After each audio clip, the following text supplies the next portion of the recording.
बिस्मिल्लाहिर्रहमानिर्रहीम। नाज़रीन, मैं हूं अज़मत खान और आप देख रहे हैं मेरा यूट्यूब चैनल अज़मतनामा। नाज़रीन, आज के इस व्लॉग में हम आपके सामने कुछ चीज़ें रखेंगे। हालिया दिनों में कराची के अंदर एक सहाफ़ी को टारगेट किया गया और वो ज़ख्मी होकर अस्पताल पहुंचे और फिर उसके कुछ दिनों बाद वो फ़ौत हो गए हैं। उनका नाम था इम्तियाज़ मीर। सोशल मीडिया पे बहुत सारे दोस्तों ने उनके लिए लिखा भी, लेकिन चूँकि इतना मारूफ नाम नहीं था और फिर मुतनाज़ नाम भी था, इसलिए उस पे जो है वो इसी तरह की चीज़ें सामने आती रही हैं।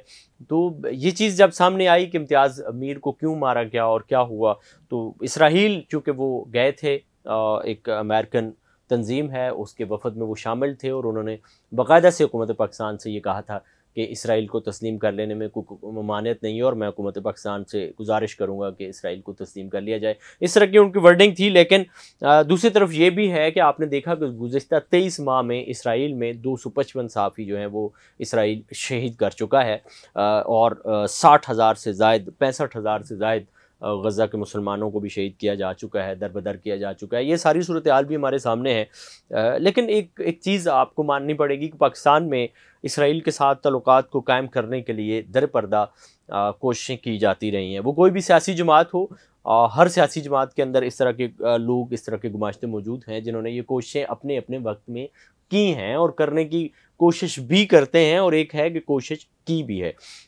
इसमें ज़ाहिर ये मामला किसी एक तंजीम तक महदूद नहीं है। मुख्तलिफ सियासी तंजीमें हैं जिनकी ख्वाहिश है, लेकिन वो पाकिस्तानी अपने कारकुनान के सामने, पाकिस्तानी मुआशरे के सामने, समाज के सामने और अपनी नॉर्म्स और वैल्यू के सामने वो बेबस हो जाते हैं और खुलम खुला इसका इजहार नहीं करते हैं।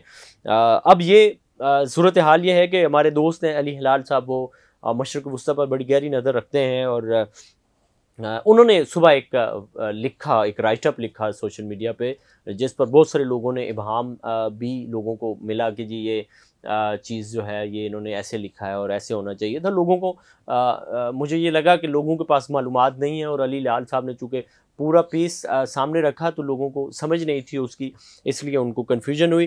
तो सूरत हाल ये है कि नेतन्याहू ने एक बात कही थी गुज़िश्ता दिनों। उसने कहा था जी कि जो लोग हमारी सख्त मुखालफत करते हैं दर पर्दा वो हमसे मिले हुए हैं और वो हमारे लिए अच्छे ताल्लुकात के ख्वाह होते हैं और बज़ाहिर वो हम पर सख्त तनकीद करते हैं।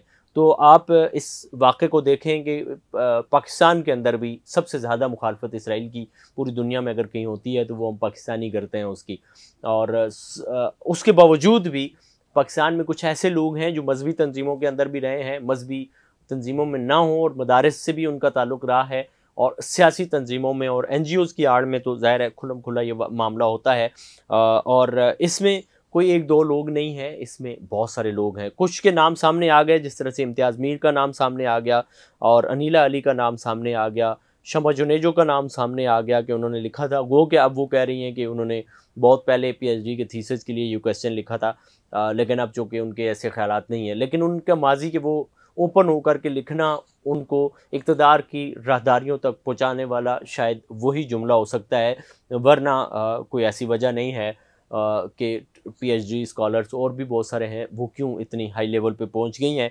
ये भी ज़ाहिर है उनकी इतनी जो सादा सा उनका मौक़िफ़ सामने आया है, ये मेरे ख़्याल में इतना वो उस तरह से नहीं है, हार्डली उसको नहीं लिया जा सकता। और अब बात यह है कि ये जो लोग गए हैं इसमें फैसलाबाद का एक बहुत बड़ा मदरसा है, उसके एक फाजिल थे, उसी मदरसे से रिलेटेड थे, कारी खलीलुर रहमान रहीमी, जो अब डेविड एरियल उन्होंने अपना नाम रख लिया है। पहले वो खलीलुर रहमान थे और फिर उसके बाद उन्होंने अपना नाम भी चेंज करके डेविड एरियल रख लिया था, और उन्होंने नादरा को भी एक रिक्वेस्ट की थी कि मेरा नाम जो है वो डेविड एरियल कर लिया जाए, क्योंकि मैं इसराइल को, जेरूसलम को मानता हूँ और मैं कहता हूँ कि वो पाकिस्तान उनको तस्लीम करे। और इसी तरह इससे पहले मियाँ अजमल कादरी साहब भी थे लाहौर से, जिनका ताल्लुक़ था, ये जमीयत उलमा इस्लाम में उस वक़्त हुआ करते थे, और ये भी नवाज़ शरीफ के पहले दौरे हुकूमत में इसराइल यात्रा इन्होंने की थी। उसके बाद ये वापस आए तो फिर इनको JUI से निकाल दिया गया था। इस तरह से और भी बहुत सारे लोग हैं जो दर पर्दा ये कोशिशें करते रहते हैं, लेकिन इंशाल्लाह उनकी कोशिशें बराबर कभी नहीं होंगी। अब सूरत हाल ये है कि हम ये देख लेते हैं कि जिन ममालिक ने इसराइल को तस्लीम किया उनको क्या मिला।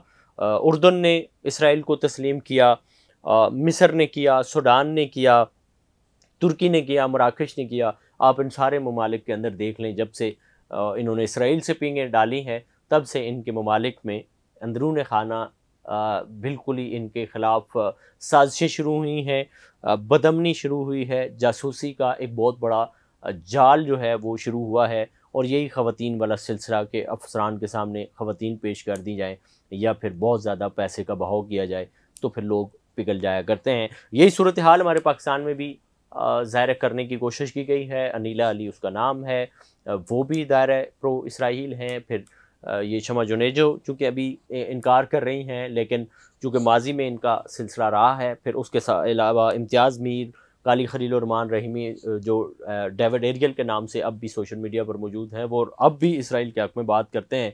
और उसके अलावा मियाँ अजमल कादरी और ये इस तरह के और भी बहुत सारे लोग हैं जो खुल्लम खुला इसराइल को हमायत करने की कोशिश करते हैं और बात भी करते हैं।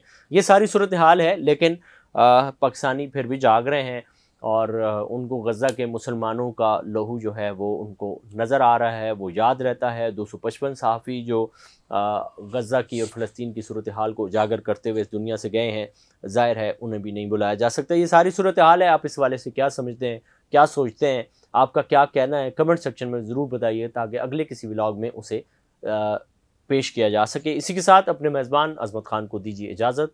अल्लाह ने के बाद।